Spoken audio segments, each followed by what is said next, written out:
Hello friends, आप लोग का स्वागत है आपके अपने चैनल में जिसका नाम है पेडागोजी ऑफ क्यूरियोसिटी।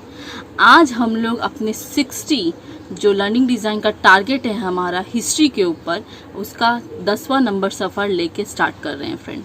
ये मेरा एक व्यूअर है जो का नाम महेश जी हैं।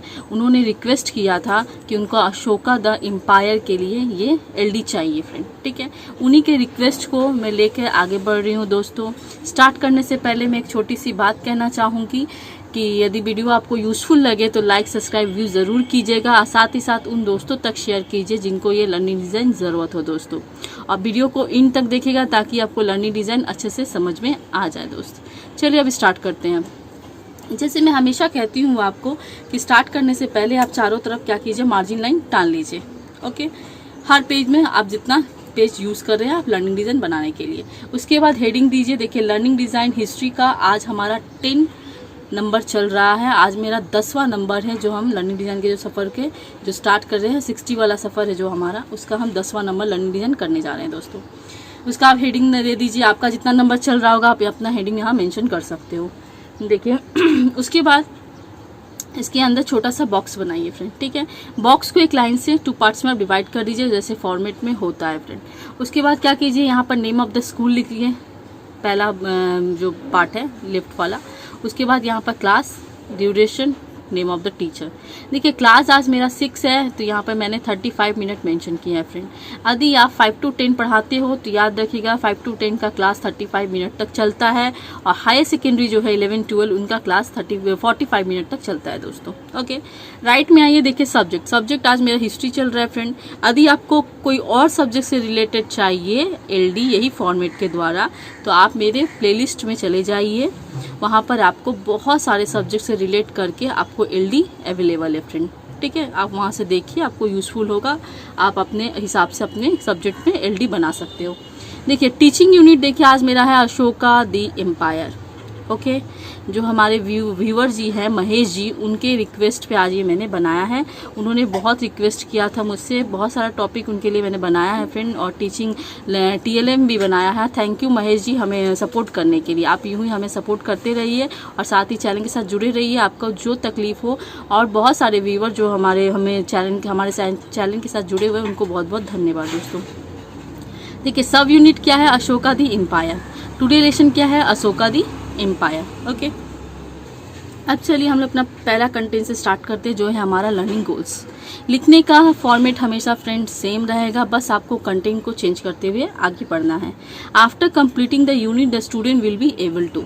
ओके, उसके बाद देखिए कंटेंट को चेंज करना है कि आपको जैसे कि कॉग्निटिव डोमेन जो होते हैं उनको जो रिलेट करके आप कंपोनेंट को जो रिलेट करके आप जो क्वेश्चंस बनाते हो फ्रेंड, ठीक है, उनके कीवर्ड को यूज़ करके, तो वो क्वेश्चन को आपको कैसे बनाना है, ठीक है। यदि आपको नहीं आता है तो कोई बात नहीं, आप मेरे प्लेलिस्ट में चले जाइए। वहाँ आपको कीवर्ड से यूज़ किया हुआ जो कंपोनेंट के द्वारा आप क्वेश्चन बनाते हो उसका आपका एक वीडियो मैंने बनाया है, वो आप देख लीजिएगा फ्रेंड, वो आपको बहुत यूज़फुल रहेगा, ठीक है। चलिए अब स्टार्ट करते हैं। रिमेंबरिंग के भी कुछ कीवर्ड आते हैं फ्रेंड, ठीक है। जैसे कि देखिए डिस्क्राइब और नेम। ये जो रिमेंबरिंग के कीवर्ड को आप यूज़ कीजिएगा वो हमेशा आप फैक्चुअल नॉलेज के साथ क्वेश्चन को रिलेट कीजिएगा फ्रेंड। सिंपल ट्रिक से आप इसको समझ लीजिए, उतना आपको माइंड सेटअप करने का दरकार नहीं है। आप बस इतना समझिए कि रिमेंबरिंग के जो कीवर्ड को आप यूज़ कर रहे हो तो बस फैक्चुअल नॉलेज को आप क्वेश्चन को रिलेट कीजिएगा, ठीक है। देखिए यहाँ पर देखिए describe in your own words what magazine had written about the Mauryan empire and about the capital city of Mauryan empire. Okay, तो डिस्क्राइब आपका किसका ये है, कीवर्ड रिमेंबरिंग का है, इसीलिए आपको फैक्चुअल नॉलेज के साथ इसको हम लोग क्वेश्चन को रिलेट कर रहे हैं। नेम देखिए भी रिमेंबरिंग के कीवर्ड में आता है। Name the countries where Ashokan inscriptions have been found. Okay, तो ये भी क्या कर रहा है, फैक्चुअल नॉलेज के साथ रिलेट कर रहा है दोस्तों। ओके, चलिए अब हम लोग का सेकेंड कॉम्पोनेंट है फ्रेंड, जैसे कि अंडरस्टैंडिंग। ओके, अंडरस्टैंडिंग का भी कीवर्ड आता है दोस्तों, जैसे कि यहाँ पर आउटलाइन और डिस्कस मैंने लिया है। यदि आप अंडरस्टैंडिंग के कीवर्ड को यूज़ करके क्वेश्चंस बनाते हो तो हमेशा आप कॉन्सेप्चुअल नॉलेज के साथ ऐड कीजिएगा क्वेश्चन को। फर्स्ट वाला क्वेश्चन है friend, outline the 3 rulers of the Mauryan dynasty. ठीक है, ये देखिए एम्पायर्स। उसके बाद क्या है, ये किसके साथ जोड़ है आपको, आउटलाइन किसका कीवर्ड है, अंडरस्टैंडिंग का कीवर्ड है फ्रेंड। ठीक है, तो अंडरस्टैंडिंग का कीवर्ड के साथ आपको जोड़ रहा है, तो ये आपको क्वेश्चन कॉन्सेप्चुअल नॉलेज के साथ जोड़ता है फ्रेंड। ठीक है, उसके बाद देखिए discuss the ruling system of the Mauryan empire.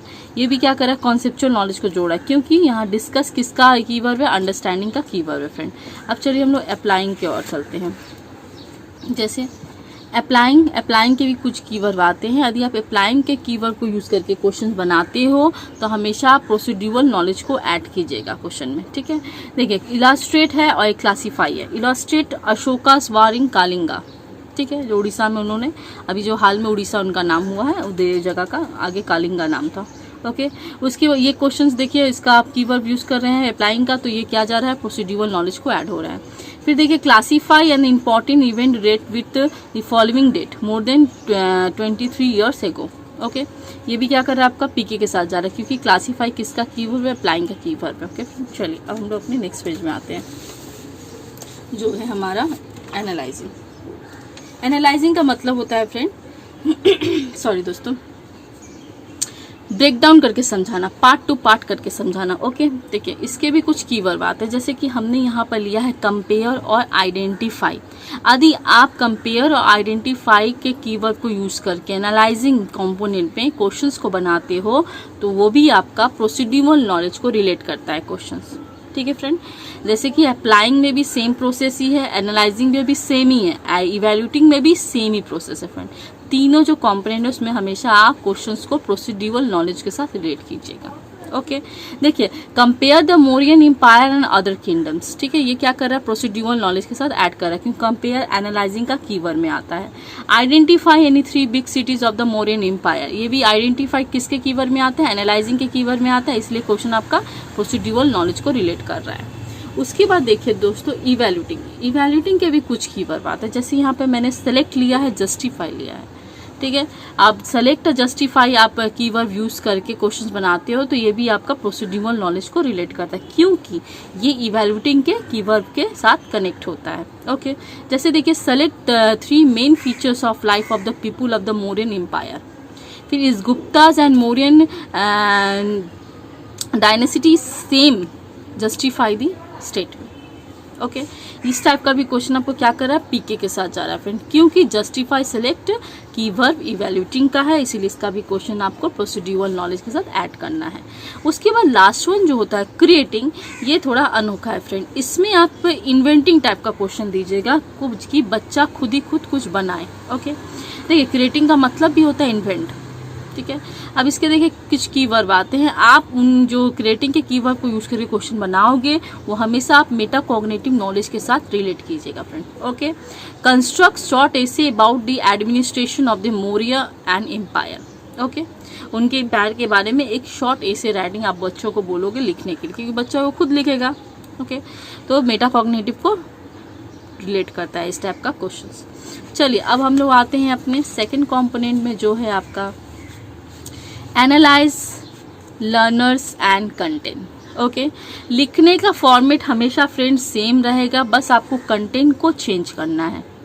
देखिए the following questions will be asked to the students to determine their general characteristics and primary behaviour on the basis of the present lesson. ठीक है, लिखने का तरीका हमेशा same ही रखी हूँ मैं, बस आपको क्या करना है, कंटेंट को चेंज कर देना है। कंटेंट को इसमें चेंज क्यों करना है फ्रेंड, क्योंकि ये जो कंपोनेंट है आप क्यों बना रहे हो एलडी में, क्योंकि आप बच्चों को उनके प्रीवियस नॉलेज के साथ उनके करेंट नॉलेज में कनेक्ट कर रहे हो फ्रेंड, इसीलिए इसमें बेसिक क्वेश्चंस डालना आपको बहुत ज़रूरी है दोस्तों। ओके, इसमें आप नॉलेज से रिलेटेड क्वेश्चंस मत डालिएगा, टफ क्वेश्चंस मत दीजिएगा, इसमें ऐसा क्वेश्चन डालिएगा जो जैसे फील हो कि बच्चा को आप उनके प्रीवियस नॉलेज के लिए ये क्वेश्चन को ढाले हो कि चेक कर रहे हो उनके प्रीवियस नॉलेज को। ठीक है, जैसे देखिए who founded the Mauryan empire, जैसे कि who wrote Arthashastra, explain the meaning of word of dynasty, और उसके बाद क्या explain the following term of tribute of Brahmani script. ठीक है, इस टाइप का आप बच्चों से पूछ सकते हैं ताकि उनका भी प्राइमरी नॉलेज गेन हो जाए और साथ ही साथ उनको ये कंटेंट जो यूनिट पढ़ा रहे हो उसमें इंटरेस्ट आ जाए। ओके फ्रेंड, चलिए अब हम लोग अपने सबसे इजी कंपोनेंट है उनके बारे में डिस्कस करते हैं, क्योंकि फ्रेंड इसमें आपको कोई एफर्ट नहीं लगता करने में। ओके, ये सिंपल आप इसमें लिख सकते हो। जैसे देखिए, develop and select learning materials. Okay, इसको आप 2 पार्ट्स में डिवाइड कर दो फ्रेंड, जर्नल और स्पेसिफिक में। जर्नल में आप हमेशा वो चीज़ मेंशन कीजिएगा जो आप क्लासरूम में यूज़ करते हो सिर्फ पढ़ाने के लिए फ्रेंड, ठीक है, ना कि आप चेयर टेबल और ब्लैक बोर्ड, चेयर टेबल और वो आपका डोर विंडो ये सब ऐड मत कर दीजिएगा। आप सिर्फ पढ़ाने के लिए जो चीज़ यूज़ करते हो, टीचिंग के लिए, एज पर्पस टीचिंग के लिए, वही यहाँ पर यूज़ लिखिएगा फ्रेंड। देखिए, जैसे कि यहाँ पर ब्लैक बोर्ड है, डस्टर है, चौक है, स्कूल बुक है, ठीक है, ये सब आपको क्या क्लासरूम में अवेलेबल रहता है दोस्तों, ठीक है। आप यदि स्कूल बुक ना ले जाओ तो आप बच्चों से ले सकते हो, यूटिलाइज कर सकते हो। चौक भी वहाँ रहता है, कहीं कहीं तो स्कूल बुक के स्कूल स्टाफ रूम में भी मिलता है आपको, वहाँ से आपको प्रोवाइड रहता है, आप लेके जा सकते हो पढ़ाने के लिए, ठीक है। आप वहाँ एक्स्ट्रा कोई चीज़, आप यहाँ पर कोई चीज़ ऐसा नहीं लेके जाते हो। और जो आप स्पेसिफिक में क्या लिखोगे कि आप जो एक्स्ट्रा आप ले जाते हो अपनी लर्निंग डिज़ाइन के अकॉर्डिंग। जैसे फ्रेंड यहाँ पर देखिए, स्पेसिफिक लर्निंग मटेरियल, जैसे रेफरेंस नोट। रेफरेंस नोट आपको हमेशा मेंशन करना है, क्योंकि दोस्तों आपका एलडी किस पे आता है, रेफरेंस नोट पे आता है, ठीक है। पीपीटी आप ले जा सकते हो अपना, अशोका का आप एक मूवी आया है जो शाहरुख खान और करीना कपूर के ऊपर बनाया गया है वो मूवी, आप उनका कोई क्लिप उठा के ले जा सकते हो बच्चों को दिखाने के लिए, ठीक है।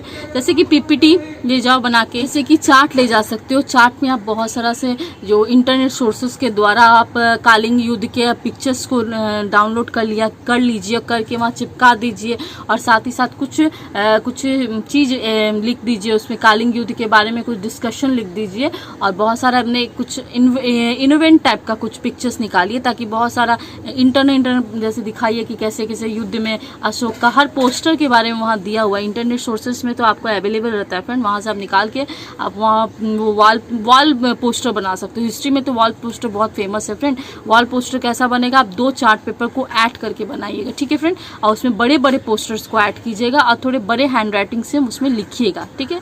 तो वो वॉल पोस्टर एक तरह से आपका TLM यूज हो जाएगा। ओके, चलिए अब हम लोग आते हैं अपने सबसे इम्पॉर्टेंट टॉपिक पे, जो है हमारा लर्निंग स्ट्रेटजीज, ठीक है। इसको आप 2 पार्ट्स में डिवाइड कर सकते हो दोस्तों। लर्निंग स्ट्रेटजीज का मतलब होता है फ्रेंड, क्योंकि आप यदि क्लासरूम में जा रहे हो तो उससे पहले आप क्या प्लान करके जा रहे हो, आप 35 मिनट में आपको क्या क्या पॉइंट्स कवर करना है, और आपको कंसेप्ट कहाँ से पढ़ाना है, TLM यूज़ क्या करना है, ब्लैक बोर्ड वर्क क्या करवाना है, आपको ये 35 मिनट्स में पूरे अरेंज अकॉर्डिंग के रूप में करके जाना पड़ता है फ्रेंड, ठीक है। तो वही जो आप प्लानिंग करते हो, यही चीज़ आप LD में लर्निंग स्ट्रेटजीज के पार्ट में लिखते हो दोस्तों। Okay, sorry friend. देखिए, इसको 2 पार्ट्स में आप डिवाइड कर दीजिए। पहले क्या है लर्निंग एरिया, दूसरा क्या है learning strategy. Okay, first phase में आपको लिखना है सिर्फ कॉन्सेप्ट, इंट्रोडक्शन या डेफिनेशन लिखिएगा, क्योंकि इसका कारण भी मैं बता देती हूँ। बहुत लोग पूछना चाहेंगे कि मैम आप सिर्फ कॉन्सेप्ट और डेफिनेशन और यहाँ पर आप इंट्रोडक्शन ही क्यों देती हैं फर्स्ट फेज में। क्योंकि फ्रेंड्स सोचिए, आप यदि क्लासरूम में पहला दिन जा रहे हो, आपका ये पहला क्लास है, ठीक है, आप अटेंड करने जा रहे हो, आप जाते ही तो बच्चों को नहीं बोलोगे कि चलिए आज हम लोग ये चैप्टर पढ़ेंगे, आज आपको चैप्टर के बारे में डिस्कशन देती हूँ, आज आप इसके बारे में होमवर्क करके आइएगा, कल मैं सबमिशन लूँगी, कल मैं देखूँगी। ये तो आप नहीं करते। आप जाते हो, पहले अपना इंट्रोडक्शन देते हो, प्लस बच्चों का इंट्रोडक्शन लेते हो, फिर कुछ इंटरेक्शन होता है आप लोगों के बीच, फिर बातचीत होता है, फिर आप क्या करते हो, नेक्स्ट क्लास से आप उनके साथ पढ़ाई स्टार्ट करते हो, ठीक है। उसी तरह फ्रेंड आप फर्स्ट फेज में क्या करोगे, कॉन्सेप्ट पढ़ाओगे बच्चों को। बिना कंटेंट का कॉन्सेप्ट जाने आप बच्चों को फीचर्स, एम, गोल ये कैसे पढ़ा सकते हो जब तक उनके बारे में आपको क्लियर नहीं करोगे। जैसे कि आप मौर्यन एम्पायर के बारे में बताओगे नहीं कि मौर्यन एम्पायर कौन थे, ठीक है, ये मैंने कि कहाँ से कौन कौन राजा थे, इसमें कौन कौन एम्पायर्स बने, क्यों हुआ ये युद्ध, क्यों हुआ, एम्पायर्स क्यों बनाया गया, आप इसके बारे में तो डिस्कस करोगे ना। छोटा मोटा डेफिनेशन तो उनको दोगे ताकि ये क्लियर हो जाए कि मौर्य एम्पायर है क्या है, ठीक है। क्योंकि बच्चे को तो आगे से पता नहीं रहता है फ्रेंड, आप जाओगे तभी तो कॉन्सेप्ट उनको समझाओगे, तभी तो उनको पता चलेगा।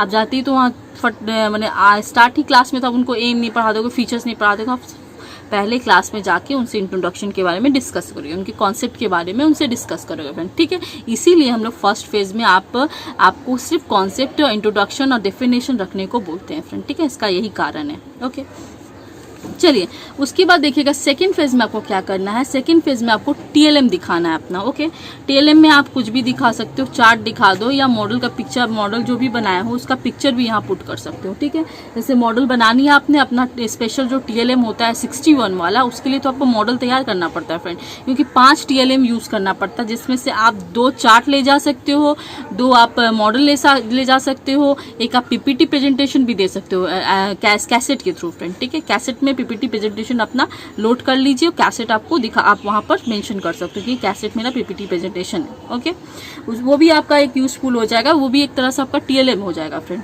ठीक है, और मॉडल चाहो तो 1 या 2 दे सकते हो। ओके, चार्ट आप 3 रख सकते हो, उससे कोई दिक्कत नहीं है, क्योंकि 5 आपको टोटल टीएलएम यूज़ करना पड़ता है आपके मेन जो लर्निंग डिज़ाइन आप वहाँ पर मेंशन करते हो, जो 61 वाला होता है। ठीक है, 60 तो आपका बुक में रहेगा, आपने यूज़ किया है, आप जो इंटर्नशिप कर रहे हो उसमें आप पढ़ाते आओगे उसको।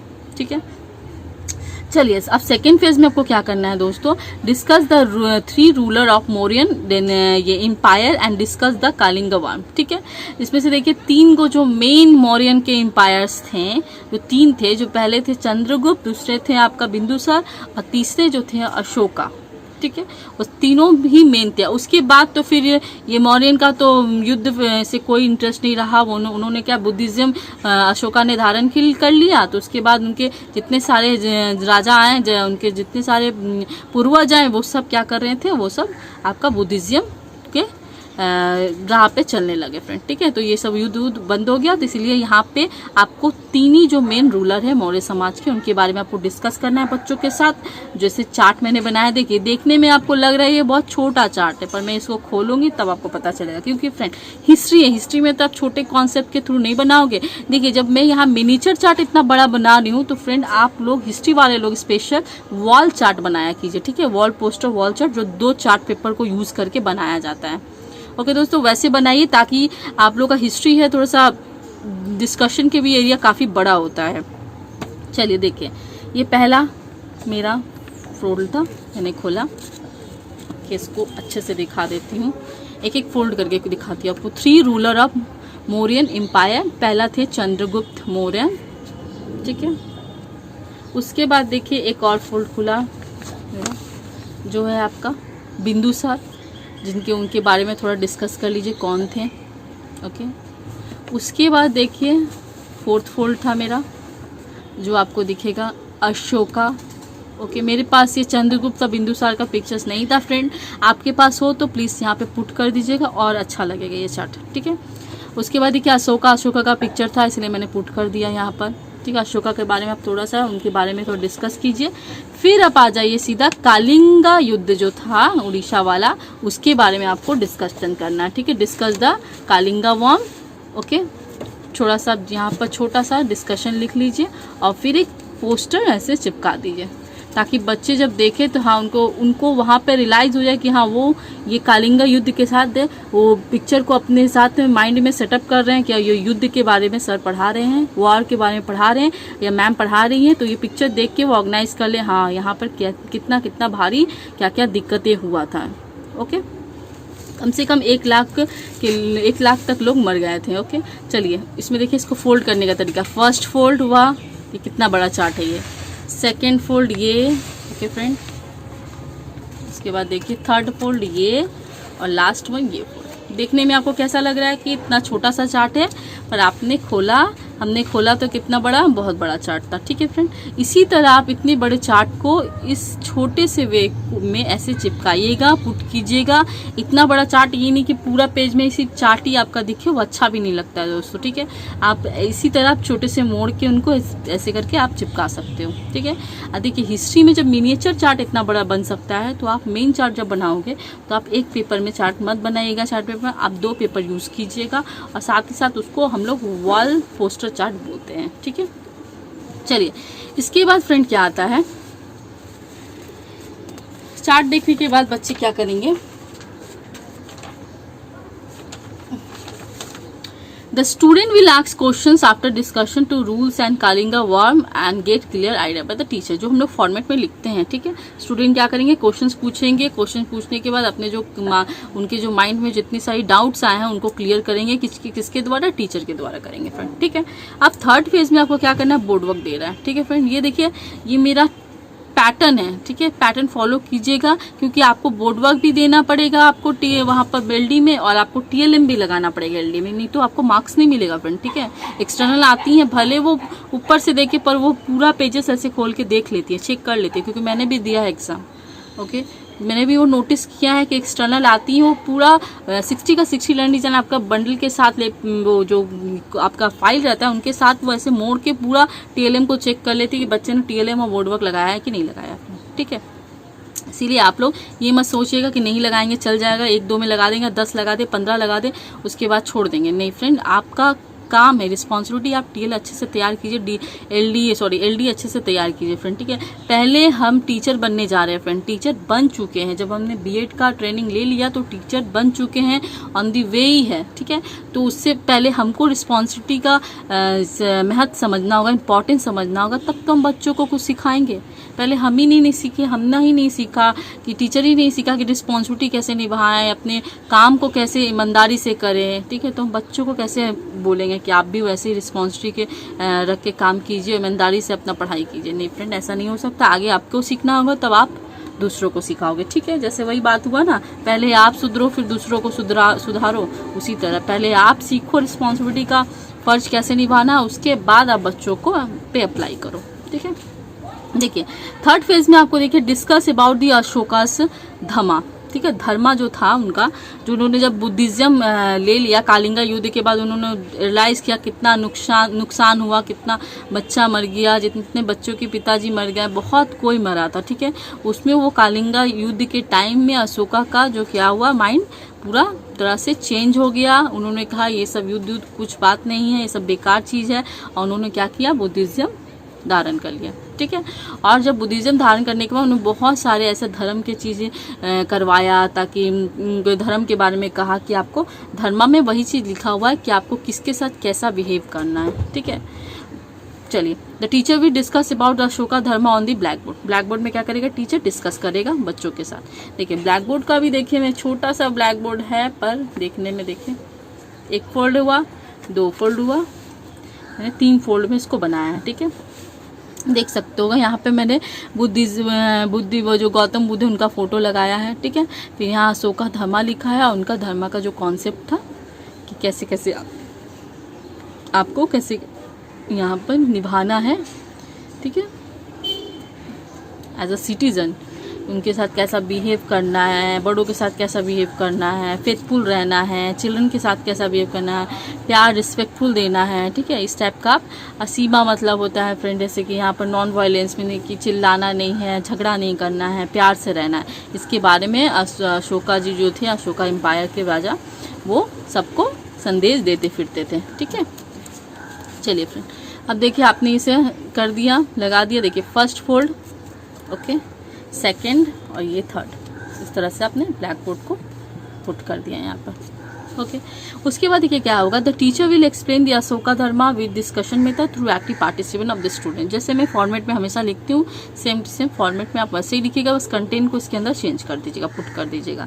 उसके बाद फ्रेंड आपने पढ़ा लिया, पढ़ाने के बाद आप चेक करोगे कितने बच्चों को क्या समझ में आया कि नहीं, आपकी टीचिंग कितनी इफेक्ट रही कि नहीं रही। पहली बात तो ये सोचना ज़रूरी है, बच्चों को समझ में आना वो आपकी टीचिंग पे इफेक्ट करता है कि आप कैसे टीचिंग कर रहे हो, आप किस वे से पढ़ा रहे हो बच्चों को, ठीक है।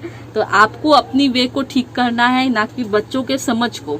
आप अपनी वे को ठीक कर लीजिए, आप अपना स्टाइल ठीक कर लीजिए पढ़ाने का, तो ऑब्वियसली बच्चे को ऑब्वियसली समझ में आ ही जाएगा दोस्तों, ओके। तो देखिए डिज़ाइन फॉर इवैल्यूएशन जो होता है, उसके आप उस कंपोनेंट के अंदर आपको एक वर्कशीट बनाना पड़ता है, ठीक है। 10 मार्क्स का वर्कशीट बनाना पड़ता है, जिसमें MCQ क्वेश्चन आप दो, या फिलिंग द ब्लैंक्स दे दो, match the following the question दे दो, शॉर्ट क्वेश्चन दे दो। और ये क्वेश्चन आपको कॉन्सेप्चुअल नॉलेज, फैक्चुअल और प्रोसीड्यूरल मेटाकॉग्निटिव नॉलेज को रिलेट करके क्वेश्चन को यहाँ पर रखना है फ्रेंड, यदि दोस्तों आपके पास कोई एक्स्ट्रा क्वेश्चन नहीं है तो कोई टेंशन की बात नहीं, जो आपने लर्निंग गोल में क्वेश्चंस को मैनेज किया है आप यहाँ पर उसको पुट कर सकते हो, उससे भी कोई दिक्कत नहीं है। ठीक है, देखिए मैंने यहाँ पर छोटा सा क्वेश्चन यहाँ पर 2 MCQ क्वेश्चन ये किया बनाया है। ठीक है, तो ये देखिए यहाँ पर what is the meaning of the word of dhamma. ठीक है, how many people were killed in the war in the Kalinga. ठीक है, more than 1 lakh. Okay, 1 lakh से भी ज़्यादा आदमी मर गए थे एक युद्ध में। ठीक है, फैक्चुअल नॉलेज, कॉन्सेप्चुअल नॉलेज। ऐसे भी फ्रेंड युद्ध में तो बहुत ही हानि होता है, युद्ध कभी अच्छे के लिए नहीं किया जाता। ओके, तो ये फैक्चुअल नॉलेज को रिलेट कर रहा है, ये क्या कर रहा है, कॉन्सेप्चुअल नॉलेज को रिलेट कर रहा है दोस्तों। ओके, चलिए अब हम लोग अपना लास्ट पेज पे डिस्कस करते हैं। जैसे कि आप देखो हिस्ट्री या ज्योग्राफी या आप साइंस से रिलेटेड हो, ठीक है, इस टाइप में आप क्या कीजिए, पिक्चर्स से रिलेट का ज़्यादा वर्क लीजिए बच्चों को। देखिए यहाँ पर मेरा उतना अच्छा नहीं है ड्राइंग, मैंने एक मैप का नीचे का पोर्शंस जो होता है, जो श्रीलंका वाला, जो हम लोग महाराष्ट्र गुजरात और मुंबई और ये उड़ीसा वाला लाइन है, उस सबको मैंने वहाँ पर डायग्राम के थ्रू बनाया है, क्योंकि मुझे ये नीचे वाला पार्ट बहुत अच्छे से बनाना था फ्रेंड, ऊपर वाला पार्ट ही गड़बड़ हो जाता है मेरा। ओके, तो उतना भी अच्छा नहीं है, थोड़ा मोड़ा ठीक है। ठीक है, काम चलाने के लिए ठीक है। ओके, आपको अच्छा आता हो बनाने तो प्लीज़ यहाँ बनाइएगा ज़रूर। आप यहाँ पे बनाया और इंडिकेट कर दिया और ऐसा क्वेश्चन दे दिया, आइडेंटिफाई द मौर्य एम्पायर। ठीक है, यहाँ पे जो मौर्य एम्पायर है उनको बच्चे को बोला आपने आइडेंटिफाई करो। ठीक है, यहाँ पर लिखो कौन कौन से मौर्य एम्पायर के बारे में है। ठीक है, अब देखिए ये क्या कर रहा है, प्रोसीड्यूरल नॉलेज के साथ ऐड कर, क्योंकि आपने कुछ दिया है, बच्चा खुद बना रहा है। ओके, अब देखिए इसको, देखिए प्रोसीड्यूरल नॉलेज के साथ भी दे सकते हो, साथ में साथ इसको आप मेटाकॉग्निटिव नॉलेज के साथ भी रिलेट कर सकते हो, दिक्कत नहीं, क्योंकि बच्चा खुद अपने हाथ से ये चीज़ बनाने जा रहा है और वो क्या ऑर्गेनाइज करेगा। ठीक है, ये मेटाकॉग्निटिव नॉलेज के साथ भी रिलेट करेगा फ्रेंड। उसके बाद देखिए वो क्या करना है, write and importance event related with the following date. ठीक है, एक कुछ डेट दे दिया आपने और बच्चों से आपने डिस्कस ऑब्वियसली किया है क्लासरूम में, आपने कहा कि आप यहाँ पे डेट को क्या क्या, ये डेट में क्या क्या इवेंट हुआ था यहाँ पे लगाओ। ठीक है, इस टाइप का क्वेश्चन आपको प्रोसीड्यूरल नॉलेज के साथ ऐड करता है फ्रेंड। ठीक है, ऐसे ही आपको क्वेश्चंस यहाँ पे बनाना है, छोटे छोटे क्वेश्चंस को आप लीजिए और थोड़ा इंटरेस्टिंग वे से यहाँ पे लगाइए कि वर्कशीट आप इतना क्रिएटिव वे से आप बच्चों को दे सकते हैं। ठीक है, करने के लिए उसके बाद क्या होता है दोस्तों कि ये करने के बाद, ये जो वर्कशीट करने के बाद बच्चे को, आपको पता चल जाता है कि बच्चे लोगों को कितने समझ में आया, आपकी टीचिंग कितनी इफेक्टिव रही। ठीक है, जिन बच्चों को समझ में नहीं आया दोस्तों, आप तो उनको ऐसे ही क्लासरूम में छोड़ तो नहीं दोगे। ठीक है, आप तो उनको भी लेके उनको साथ चलना होगा आपको। तो जो आप उस क्लास में तो आप उनको समझाओगे नहीं, आप उस क्लास में नहीं समझा के आप क्या करोगे, उनको एक्स्ट्रा क्लास प्रोवाइड करवाओगे। ये जो एक्स्ट्रा क्लास हम लोग प्रोवाइड करवाते हैं उसी का नाम तो हम लोग आजकल रेमेडियल क्लासेस देते हैं फ्रेंड। ठीक है, ये डायग्नोसिस फॉर रेमेडियल क्लासेस के कॉलम में आके, कंपोनेंट में आके आपको एक छोटा सा सेंटेंस यहाँ पर मेंशन करना है, जो हर 60 लर्निंग डिज़ाइन में आपको यही लिखना है फ्रेंड। ठीक है, आपको नहीं उतना लिखना होगा कि आपको बच्चे को कहाँ दिक्कत आया नहीं आया, क्योंकि ये आपका LD है, आपने अप्लाई नहीं कर रहे हो। ठीक है, क्लासरूम में जाके आप ELD लेके अप्लाई ऐसे भी नहीं करते हो, इसी हम लोग बनाते हैं, कैसे बनाना सीखते हैं कि आप क्लासरूम में अरेंज कैसे करोगे। ठीक है, इसको देखिए, if there is any need of remedial classes then the teacher will arrange it according to the need. उनके नीड के हिसाब से क्या करोगे, उनको रेमेडियल क्लासेस प्रोवाइड करोगे, क्योंकि क्लासरूम सिचुएशन अलग होता है फ्रेंड, मैं बार बार बोल रही हूँ, और लिखने वाला जो होता है प्रैक्टिकल सिचुएशन अलग होता है, दोनों बहुत डिफिकल्ट होते हैं। ठीक है, क्लासरूम में सिचुएशन कुछ और ही हो जाता है कि वहाँ बहुत सारे बच्चे हैं, बहुत सारे बच्चों की अपनी अपनी नेचर होती है, उनके साथ आपको स्टार्ट करना पड़ता है, उनके साथ लेके आपको 35 मिनट तक क्लास